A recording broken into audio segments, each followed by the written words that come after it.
Selamat datang pada liputan hari ini. Saya Aulia Nabila selaku presenter yang akan membawakan berita pada hari ini. Selamat datang di segmen Ekonomi Internasional.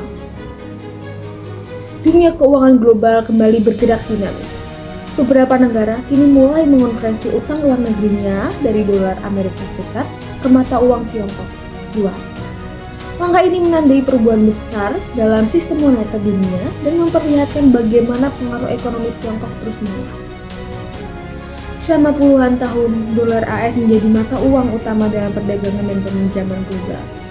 Namun, kenaikan suku bunga di Amerika dan penguatan nilai dolar justru membuat beban pembayaran utang semakin berat bagi negara-negara yang berkembang. Sebagai solusi, beberapa negara mulai mengasosiasikan utang pinjaman mereka agar dihitung dalam yuan, yaitu mata uang yang kini semakin banyak digunakan di pasar internasional. Secara sederhana, konversi utang ini dilakukan melalui perjanjian ulang antara negara peminjam dan negara Tiongkok itu sendiri.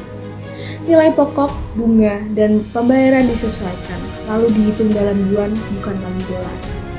Langkah ini bukan sekedar soal mengganti simbol mata uang, tapi juga strategi untuk menekan resiko dan memperkuat kerjasama ini. Contohnya, Kenya baru saja mengonferensi utang proyek kereta senilai 5 miliar dolar ke dalam yuan, yang diperkirakan menghemat biaya bunga hingga 200 juta dolar per tahun.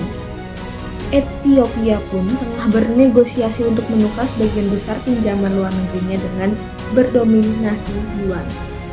Sementara Sri Lanka telah menerima pinjaman baru senilai 500 juta dolar dalam yuan untuk proyek infrastruktur nasional.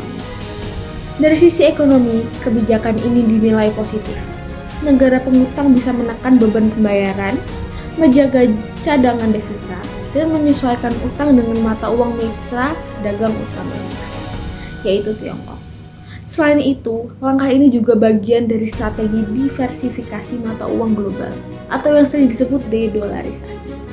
Namun di sisi lain, ada tantangan yang tidak bisa diabaikan.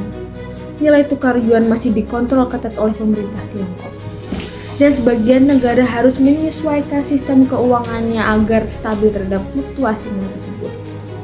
Secara geopolitik, hal ini juga menimbulkan tergantungan baru terhadap Beijing yang semakin berperan besar dalam pembiayaan global. Fenomena ini menjadi sinyal penting bahwa dunia mulai mencari keseimbangan baru. Jika tren ini terus berlanjut, sistem keuangan global di masa depan bisa menjadi multipolar, tidak hanya berpusat pada dolar Amerika, tapi juga melibatkan yuan sebagai mata uang utama kedua. Menarik untuk kita pantau. Apakah konversi utang yuan ini akan menjadi solusi jangka panjang atau hanya langkah sementara di tengah tekanan ekonomi global? Saya, Aulia Nabila, melaporkan untuk Berita Ekonomi Internasional.